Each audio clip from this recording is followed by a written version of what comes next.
The weight of my father's casket seemed to mirror the heaviness in my heart as I helped carry it down the aisle of the church. The polished wood gleamed under the soft light filtering through stained glass windows, a stark contrast to the somber faces of those gathered to pay their final respects. My brother Sergio walked beside me, his jaw clenched tight, eyes fixed straight ahead. Our mother followed behind, her quiet sobs barely audible over the mournful organ music. As we lowered the casket onto the stand at the front of the church, I caught a glimpse of my reflection in its shiny surface. My father's piercing blue eyes stared back at me, a genetic gift that had always made me feel connected to him, even when words failed us. Now, those eyes were the only part of him I had left. The service passed in a blur of hymns and eulogies. I sat rigidly in the front pew, my mind drifting to memories of my father, his rare smiles, his firm handshakes, the way his office always smelled of leather and cigars. He had been a titan of industry, respected and feared in equal measure. To the world, he was Charles Wilkinson, CEO of Wilkinson Industries. To me, he was just Dad, distant, demanding, but ultimately the compass by which I had set my course in life. As the final notes of Amazing Grace faded away, reality came, crashing back. This wasn't just a goodbye, it was the end of an era. Little did I know, it was also the beginning of a storm that would tear through my family and force us all to confront the truths we'd been avoiding for years. The reading of the will was scheduled for the following day. As I drove to the lawyer's office, my stomach churned with a mix of grief and anxiety. I had no expectations. Dad had always been unpredictable in life. Why should death be any different? The office was all mahogany and leather, reeking of old money and power. My mother sat primly on one side of the room, her face a mask of controlled emotion. Sergio slouched in a chair opposite her, his eyes bloodshot, likely from a night of drowning his sorrows. I took a seat between them, feeling like a buffer in more ways than one.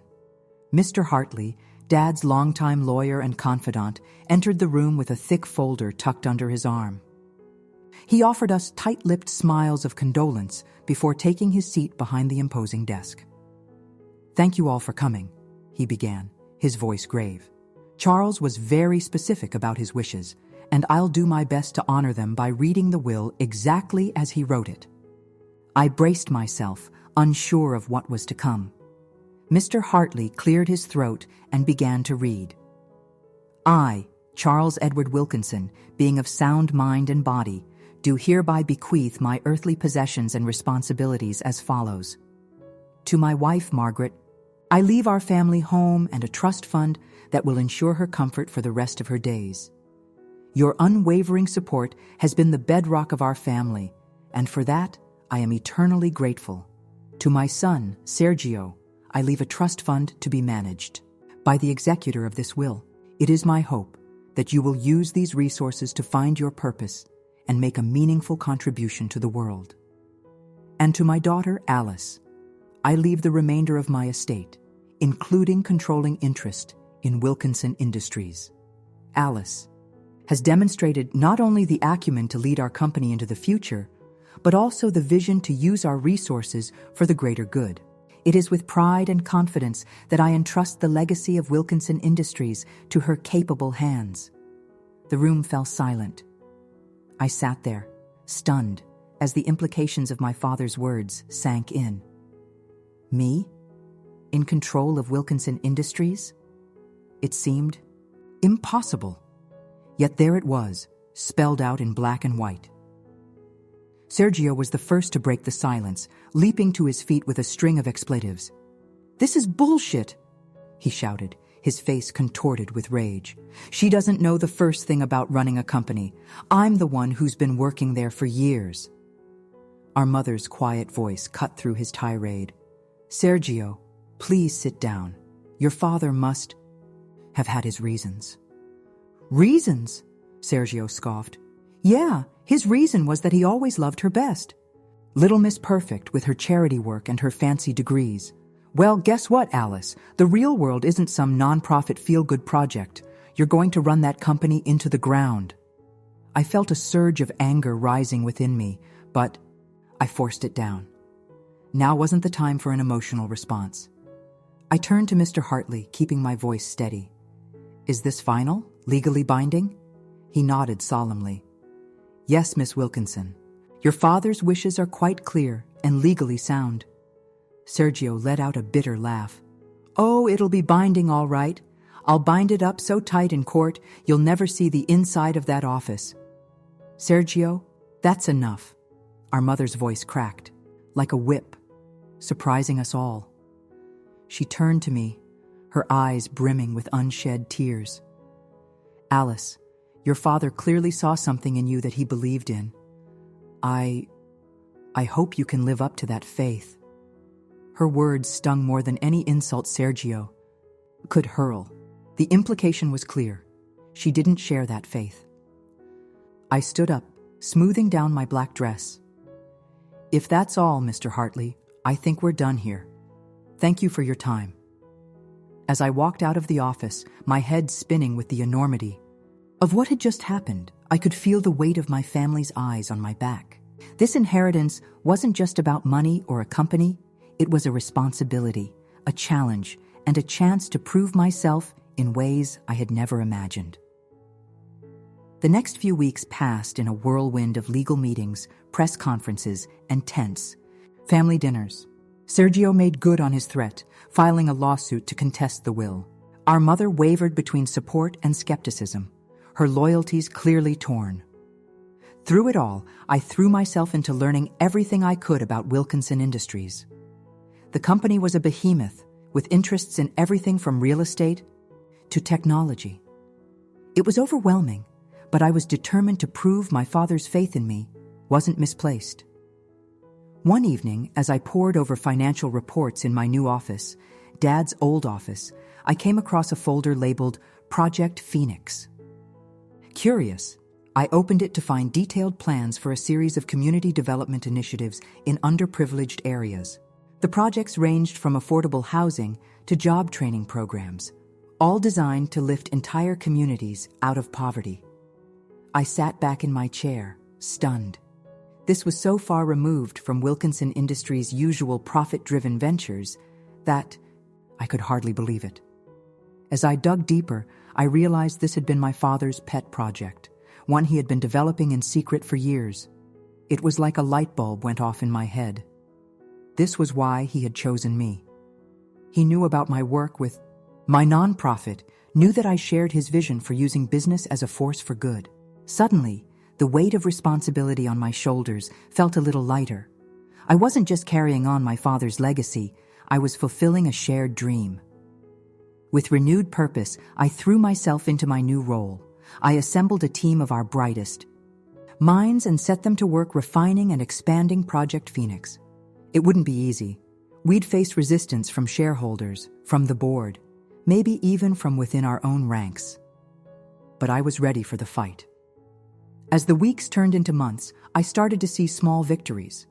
The lawsuit Sergio had filed was dismissed, the judge citing the clear and unambiguous language of the will. Some of our early Phoenix initiatives were showing promising results, garnering positive press and attracting interest from other companies looking to partner with us. But with each step forward, the rift in my family seemed to grow wider. Sergio had retreated into a haze of resentment and substance abuse, rebuffing all my attempts to reach out. Our mother remained distant, her disappointment in me a palpable thing whenever we were in the same room. It all came to a head at the annual Wilkinson Industries Charity Gala. As I stood at the podium, preparing to announce our new community initiatives, I spotted Sergio stumbling into the ballroom, clearly intoxicated. Ladies and gentlemen, I began, trying to ignore the knot of dread in my stomach. Wilkinson Industries has always been about more than just profits. Tonight, I'm proud to announce a new chapter in our company's history, Project Phoenix. As I outlined our plans for community development and social responsibility, I could see a mix of reactions in the crowd. Some nodded approvingly, while others frowned, no doubt worried about how this would affect their bottom line. I was just getting to the heart of my speech when Sergio's voice rang out. "What a load of crap!" All eyes turned to him as he staggered towards the stage. "You want to know the truth about St. Alice and her grand plans? She's destroying everything our father built. She's turning our company into a charity case." Security moved to intercept him, but I held up a hand to stop them. This had been brewing for too long. It needed to come out. "Sergio," I said, keeping my voice calm, "this isn't the time or place for this discussion." "Oh, it's exactly the time and place," he shouted, his words slurring. "Everyone here needs to know what you're doing to our family's legacy. Dad must be rolling in his grave." The room was dead silent now, all pretense of polite society stripped away. I took a deep breath, fighting to keep my composure. Our father believed in using our resources to make a difference in the world. Project Phoenix is the culmination of his vision, a vision he entrusted to me. Sergio laughed bitterly. "His vision?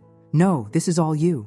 You and your bleeding heart. You know why he really left you the company. Because he knew I was too much like him. He was afraid I'd see through all his guilt and hypocrisy." "That's not true," I said. But even as the words left my mouth, I felt a flicker of doubt. Had Dad's decision been driven by guilt rather than faith in me, isn't it? Sergio pressed. "Face it, Alice. You were always his golden child, his chance at redemption. Well, congratulations. You got what you wanted. I hope it was worth destroying our family over." With that, he turned and stumbled out of the ballroom, leaving a wake of shocked whispers behind him. I stood frozen at the podium, my carefully prepared speech forgotten. In that moment, I realized that inheriting Wilkinson Industries wasn't just about running a company or even about changing the world. It was about healing the deep wounds in my family, wounds that had been festering long before Dad's death. As I looked out over the sea of faces, some sympathetic, others judgmental, I made a silent vow. I would make Project Phoenix a success, not just for the communities it would help, but for my family. Somehow, I had to find a way to bridge the chasm between us, to show Sergio and my mother that this wasn't about choosing between family and business, but about bringing the two together in a way that honored my father's true legacy. The gala continued, but the energy in the room had shifted. As I mingled with guests, answering questions about Project Phoenix and doing damage control, after Sergio's outburst, I couldn't shake the feeling that this was a turning point. The path ahead would be challenging, but for the first time since inheriting the company, I felt a sense of clarity about my mission. As the last of the guests filtered out, I found myself alone in the grand ballroom. The echoes of the evening, the applause, the shocked gasps, Sergio's angry words seemed to linger in the air. I slipped off my heels, feeling the cool marble floor beneath my feet, and walked to the large windows overlooking the city. The skyline was a tapestry of lights, each one representing a life, a story, a potential for change. Somewhere out there was Sergio, lost in his pain and resentment. Somewhere was my mother, grappling with her own conflicted feelings. And here I stood, at the helm of a company that had the power to touch countless lives. I pressed my forehead against the cool glass, closing my eyes. "Dad," I whispered, "I hope I'm doing the right thing. I hope this is what you wanted." There was no answer, of course, but as I opened my eyes and looked out at the city once more, I felt a renewed sense of purpose. Whatever challenges lay ahead, I was ready to face them. For my father, for my family, and for all the people we had the power to help. The next morning, I arrived at the office early, determined to get ahead of any fallout from the previous night's events. As I walked through the lobby, I could feel the eyes of employees on me, their whispers following in my wake. News traveled fast in the corporate world, and I had no doubt that Sergio's outburst was already the talk of the company. I had barely settled into my office when my assistant, Sarah, knocked on the door. "Ms. Wilkinson, your mother is here to see you." I felt a flutter of anxiety in my stomach. "Send her in, please." My mother entered, looking as put together as always in a tailored suit, her silver hair swept into an elegant chignon. But there was a weariness in her eyes that spoke volumes. "Alice," she said, her voice soft but firm, "we need to talk." I gestured to the chairs in front of my desk. "Of course, Mom. Please sit down." She perched on the edge of one of the chairs, her back ramrod straight. For a moment, neither of us spoke. The ticking of the clock on the wall seemed unnaturally loud. Finally, my mother broke the silence. "I saw the news this morning. Sergio's episode is all over the business pages." I nodded, bracing myself for criticism. "I'm handling it. We'll release a statement." "That's not why I'm here," she interrupted. She took a deep breath, seeming to steel herself. "Alice, I owe you an apology." Of all the things I had expected her to say, this wasn't one of them. I blinked in surprise. "An apology? For what?" "For doubting you," she said, her voice thick with emotion. "For not standing by you when your father made his decision. I was wrong." I felt a lump forming in my throat. "Mom." She held up a hand, asking for silence. "Let me finish, please. When your father first told me about his plans to leave you the company, I thought he was making a mistake. Not because I didn't believe in you, but because I was afraid. Afraid of what it would do to our family, afraid of change."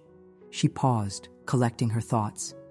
"But last night, watching you handle Sergio's outburst with such grace, seeing the passion in your eyes when you talked about Project Phoenix, I realized something. You're not just carrying on your father's legacy, you're creating your own." Tears pricked at my eyes, and I blinked them back. "I'm trying," I said softly. "But it's hard, especially with Sergio." My mother's face clouded, with worry. "Sergio is struggling. He always felt he had to compete with you for your father's approval. Now, with the inheritance, I'm afraid he's spiraling." I leaned forward, resting my elbows on the desk. "I want to help him, Mom. But I don't know how. Every time I try to reach out, he pushes me away." She nodded, a sad smile on her face. "Your brother has always been his own worst enemy. But maybe it's time we stopped tiptoeing around his feelings and had an honest conversation. All of us." The idea both thrilled and terrified me. "Do you think he'd agree to that?" "I don't know," she admitted. "But we have to try. This family has spent too long avoiding difficult conversations. It's time we faced our issues head on." As she spoke, I felt a shift in our relationship. For the first time in years, maybe ever, we were on the same side. I reached across the desk and took her hand, squeezing it gently. "Thank you, Mom. Your support. It means more than you know." She squeezed back, a tear slipping down her cheek. "I'm proud of you, Alice. Your father would be too." As she left my office, I felt a renewed sense of determination. The road ahead would be challenging, but with my mother's support, I felt stronger than ever. The next few weeks were a whirlwind of activity. Project Phoenix was gaining momentum, with several pilot programs launching in underprivileged neighborhoods. The press coverage was mostly positive, though there were still skeptics who questioned whether a corporation could truly prioritize social good over profits. Through it all, Sergio remained a looming concern. He had gone to ground after the gala incident, ignoring my calls and emails. Mom reported that he wasn't responding to her either.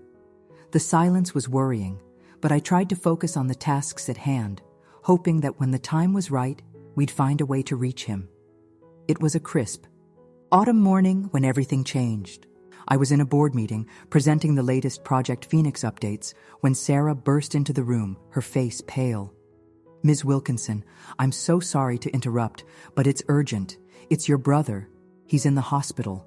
The world seemed to tilt on its axis. I vaguely remember excusing myself, the concerned murmurs of the board members fading into background noise as I rushed out of the building. The drive to the hospital was a blur. When I arrived, I found my mother already there, pacing the waiting room with nervous energy. "Mom!" I called out. "What happened? Is Sergio okay?" She turned to me, her eyes red-rimmed from crying. "Oh, Alice, it's not good. They're saying it was an overdose. He's in critical condition." I felt my knees go weak, and I sank into the nearest chair. "Oh God," I whispered. "This is my fault. If I had just reached out more, if I had—" "Stop it," my mother said firmly, sitting beside me. "This is not your fault. Sergio, he's been struggling for a long time. We all bear some responsibility for not seeing how deep his pain went." We sat in tense silence for what felt like hours, waiting for news. Finally, a doctor emerged, looking tired but cautiously optimistic. "Ms. Wilkinson," he addressed us both. "Your brother is stable. We were able to reverse the effects of the overdose, but he's not out of the woods yet. The next 24 hours will be critical." Relief washed over me, quickly followed by a new wave of worry. "Can we see him?" The doctor nodded. "Briefly. He's still unconscious, but talking to him might help. Sometimes patients can hear even when they're not awake." As we entered Sergio's room, the beeping of monitors and the sterile smell of disinfectant assaulted my senses. My brother lay still on the bed, tubes and wires connecting him to various machines. He looked small and vulnerable, nothing like the angry, defiant man from the gala. I approached the bed hesitantly, taking his hand in mine. It was cool to the touch. "Hey, big brother," I said softly, my voice catching. "I don't know if you can hear me, but I need you to fight. We need you to come back to us." My mother stood on the other side of the bed, stroking Sergio's hair. "We love you, sweetheart," she murmured. "We're here for you." As I looked at my brother's pale face, I felt a surge of determination. This wasn't just about running a company or living up to our father's legacy anymore. This was about healing, our family, about creating a future where we could all thrive. I leaned in close, whispering in Sergio's ear, "When you wake up, things are going to be different. I promise. We're in this together, okay? Just please wake up." The next day passed in an agonizing blur of coffee cups, hushed conversations with doctors, and long stretches of silence broken only by the steady beep of Sergio's heart monitor. I worked remotely from the hospital waiting room, fielding concerned calls from the board and keeping Project Phoenix moving forward, even as my personal world seemed to hang in the balance. It was late in the evening when we got the news we'd been praying for. Sergio was awake and asking for us. The relief was palpable as my mother and I rushed to his room. Sergio looked pale and drawn, his eyes sunken with dark circles beneath them. But he was alive, and when he saw us, a weak smile played at the corners of his mouth. "Hey," he croaked, his voice hoarse from the intubation tube that had been removed earlier. "Oh, Sergio," our mother breathed, rushing to his side and taking his hand. "We were so worried. How are you feeling?" He closed his eyes briefly, as if gathering strength. "Like I got hit by a truck, but I'm here." I hung back, unsure of my place in this reunion. But then Sergio's eyes found mine, and he beckoned me closer with a slight nod. "Alice," he said, his voice barely above a whisper. "I'm sorry. For everything." I felt tears spring to my eyes as I moved to the other side of his bed. "No, Sergio. I'm the one who's sorry. I should have seen how much you were hurting. I should have done more." He shook his head weakly. "Not your fault. I was so angry. At Dad, at you, at myself. I couldn't see past it." "We all made mistakes," our mother interjected gently. "But what matters now is that we're here, together. We can start fresh." Sergio nodded, his eyes growing heavy. "I'd like that," he murmured. As he drifted back to sleep, I felt a wave of emotion wash over me. This was our second chance, as a family, as siblings, as people. We couldn't waste it. Over the next few weeks, as Sergio recovered in the hospital and then transitioned to a rehabilitation facility, our family began the slow, sometimes painful process of healing. We had long, honest conversations about our past, our feelings, and our hopes for the future. Sergio opened up about his struggles with addiction and the pressure he'd always felt to live up to our father's expectations. I shared my own insecurities about taking over the company and my fears of failing not just the business, but our family legacy. Our mother, too, revealed her own regrets, how she'd often stood by silently when our father's demanding nature had pushed us too hard, how she wished she'd done more to foster a sense of unity in our family. It wasn't easy. There were tears, raised voices, and moments when it felt like we were taking 2 steps back for every step forward. But slowly, surely, we began to rebuild the bonds that had been strained for so long. As Sergio's strength returned, he began to take an interest in Project Phoenix. At first, I was wary, remembering his outburst at the gala, but I soon realized that his perspective, shaped by his own struggles and recovery, could be invaluable. One afternoon, as we sat in the rehab facility's garden, Sergio turned to me with a thoughtful expression. "You know," he said, "I've been thinking about Project Phoenix. What if we expanded it to include addiction recovery programs? Use some of the job training initiatives to help people in recovery rebuild their lives." I felt a spark of excitement. "Sergio, that's brilliant. Your experience could really help shape this. Would you consider working with me on it?" The smile that spread across his face was genuine, reminiscent of the brother I remembered from our childhood. "I'd like that," he said softly. "I'd like that a lot." As Sergio's discharge date approached, we began to plan for the future. It was clear that he needed a purpose, a way to contribute that didn't put him in direct competition with me, but still allowed him to be part of the family legacy. Together, we crafted a new role for him within Wilkinson Industries, Director of Community Outreach and Recovery Initiatives. It would allow him to oversee the addiction recovery aspects of Project Phoenix, while also giving him a platform to speak about his own journey.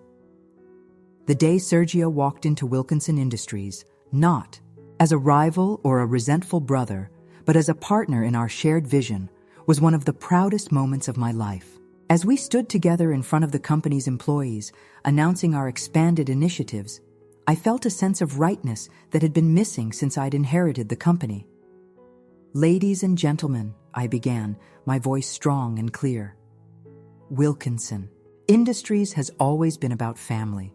Today, we're not just expanding our business, we're expanding our definition of family to include every life we touch through Project Phoenix." Sergio stepped forward, his voice steady despite the nervousness I could see in his eyes. "As someone who has faced my own demons and come out the other side, I'm honored to lead our new recovery initiatives. Together, we're going to change lives, not just through business, but through compassion and understanding." The applause that followed was thunderous. As I looked out over the sea of faces, our employees, our partners, our family, I felt a surge of hope for the future. We had faced our own Phoenix moment, rising from the ashes of old resentments and misunderstandings to create something new and beautiful. That evening, as Sergio, our mother, and I sat around the dinner table in our family home, I raised my glass in a toast. "To new beginnings," I said, my voice thick with emotion, "and to the true Wilkinson legacy, not just success, but the courage to face our failures and grow from them." "To family," Sergio added, clinking his glass of sparkling water against mine. "To love," our mother finished, her eyes shining with pride as she looked at both of us.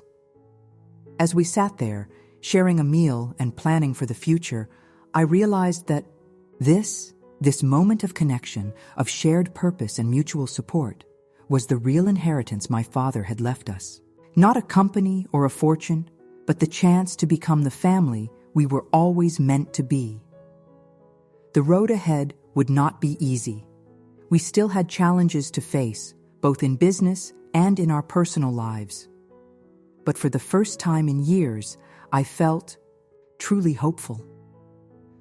With my brother by my side, my mother's unwavering support, and a clear vision of what we could achieve together, I knew we could face anything. As I looked out the window at the setting sun painting the sky in brilliant shades of orange and pink, I silently thanked my father. His final act had set us on this path, a path of healing, growth, and profound change.